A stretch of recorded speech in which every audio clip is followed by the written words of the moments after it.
제작진은 한양대병원 소아과팀의 도움을 받아 5명의 모유 수유모로부터 모유를 채취해 보관 상태에 따른 모유 성분의 변화를 알아봤다.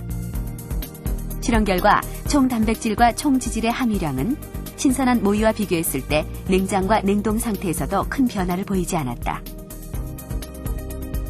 아이의 면역체계 형성에 중요한 면역글로불린 역시 모유를 냉장하거나 냉동해도 함유량에는 큰 영향을 주지 않는 것으로 확인됐다.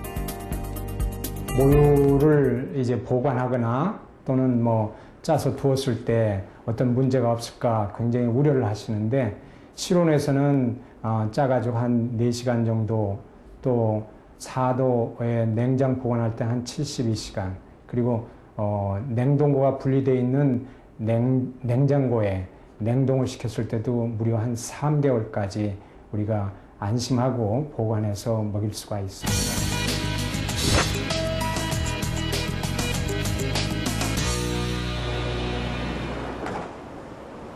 수유 중인 엄마들의 고민 중 하나가 질환이 있는 경우다. B형 간염 보균자인 신미옥 씨는 현재 5개월 된 아들에게 젖을 먹이고 있지만 모유 수유에 대한 걱정으로 병원을 찾았다. 부모랑 같이 있음으로써 더 위험률이 증가할 수 있어요. 모유를 먹여서 전염이 된 거면 저희도 좀 걱정이죠. 괜히 죄책감 같은 거라든가 제가 옮겼다는 그런 것 때문에 걱정이 돼서. 신미옥 씨의 B형 간염이 아이에게 전염될 가능성이 있는지, 아이는 현재 B형 감염으로부터 안전한지 혈액 검사를 받아보기로 했다. 우선은 설명드릴게요. 엄마에 대한 이게 맘이죠, 맘. 엄마, 이게 베이비, 아기에 대한 건데. 검사 결과 다행히 엄마의 상태는 전염 가능성이 거의 없었고 아들 민석이는 건강한 상태였다. 정상이라는 이야기는 음성으로 나왔다는 이야기예요. 그래서 감염이 안 돼 있다는 거죠. 그래서 아기는 전혀 걱정할 필요가 없다는 거죠.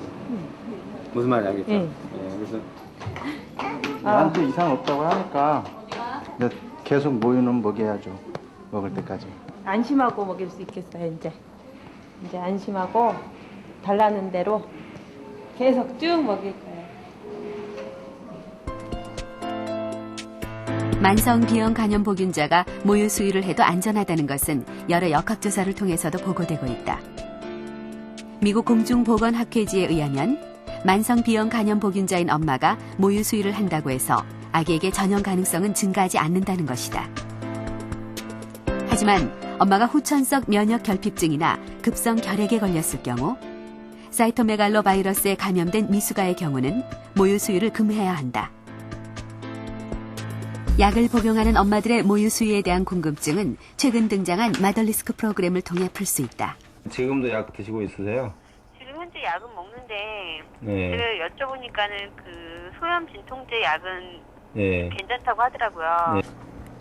전화 상담을 통해 수유 중 주의해야 할 약물들에 대해 알려줘 약물로 인한 모유 수유 부작용을 예방한다. 전혀 영향 없는 걸로 돼 있고요. 물론 금기가 되는 약물들은 항암제나 방사성 동요소 또는 요드 같은 약물들이 금기가 되고 있습니다. 하지만 대부분의 약물들은 감기약을 비롯한 대부분의 약물들은 실제로 엄마가 이렇게 복용한 약물의 약 1 내지 2%만이 아기한테 가는 걸로 알려져 있습니다. 따라서 감기라든가 다른 질병에 의해서 약물을 투여하는 경우라도 모유 수유가 대부분은 가능하다는 것을 아시면 될 것 같습니다. 모유 수유 성공은 분만 후 첫 수유 방법에 달려있다. 대부분의 신생아실은 엄마와 아기를 격리시켜 모유 수유 기회를 적게 만든다. 최근 늘고 있는 모자동실 시스템이 이러한 문제점들을 해결해주고 있다. 아기와 엄마가 한 방을 쓰게 해 적극적인 모유 수유를 돕는 것이다. 이틀 전 제왕절개로 출산을 한 정명진 씨도 모유 수유를 위해 모자동실을 선택했다. 보조개야? 보조개. 입원해 있는 동안 아이를 곁에 두면서 수시로 모유를 먹이기 위해서다. 또한 전문가의 도움을 받기 때문에 젖먹이기도 수월하다. 수시로 막 만지고 또 입 맞추고 젖먹이고 이러면서 진짜 막 사랑이 막 물씬물씬 이렇게 솟아나는 것 같아요. 아기가 먹고 싶어 할 때 얼른 물려야 아기가 울지 않고 바로 수유를 할 수 있기 때문에 아기도 지치지 않고 엄마도 전량을 늘리는데 굉장히 도움이 많이 되죠. 그래서 모자동실은 그렇게 아기를 수시로 보면서 엄마가 원할 때마다 모유 수유를 할 수 있다는 게 굉장히 커다란 장점이 됩니다. 성공적인 모유 수유를 결정하는 것은 예비 엄마들의 출산 전 교육이다. 최소한 1년 더 이상 먹이면 더 좋다 이렇게 얘기하거든요. 모유 수유에 대한 준비는 곧 젖먹이기에 대한 자신감이나 실천율을 높이기 때문에 모유 수유 계획을 세운 엄마라면 반드시 필요하다. 그다음에 깊숙이. 엄마 젖이 아이에게 가장 이렇게 딱 맞는 그런 음식이잖아요. 그리고 모든 뭐 영양소나 아이 면역 체계를 키워주는 것도 그렇고 또 엄마 아이의 교감, 정서 교감과 아이 정서 발달 뭐 이런 게 모든 걸 생각할 때 상황만 된다면 모유 수유를 하지 않을 수가 없을 것 같아요. 네. 1980년대 세계보건기구에서는 세계 각국의 보건정책 담당자들에게 분유 광고를 금지하자는 제안을 했습니다. 분유는 정말 어쩔 수 없을 경우에만 선택하는 대체품일 뿐 엄마 젖을 대신할 수는 없기 때문인데요. 현재 대부분의 국가들이 분유 광고를 금지하고 있고 우리 역시 마찬가지입니다. 하지만 업체들은 이유식이라는 또 다른 이름의 제품으로 여전히 광고하고 있는데요. 이 광고 속에는 항상 건강한 아기가 등장해서 행복한 표정을 짓고 있지만 분유를 먹은 아기가 모유를 먹인 아기보다 건강하다는 연구 결과는 세계 어디에도 존재하지 않습니다.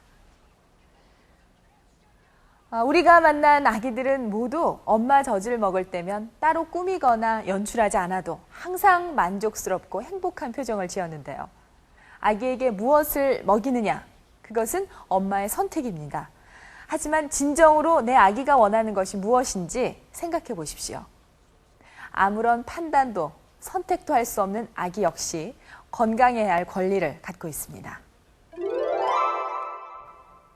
보고, 듣고, 느끼는 감각이야말로 우리의 삶에 없어서는 안 되는 필수 요소죠.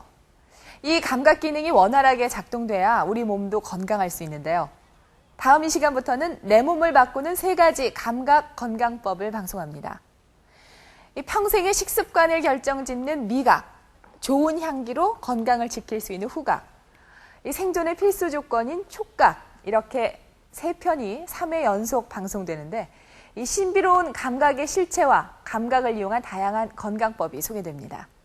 생로병사의 비밀, 다음 이 시간에 뵙겠습니다.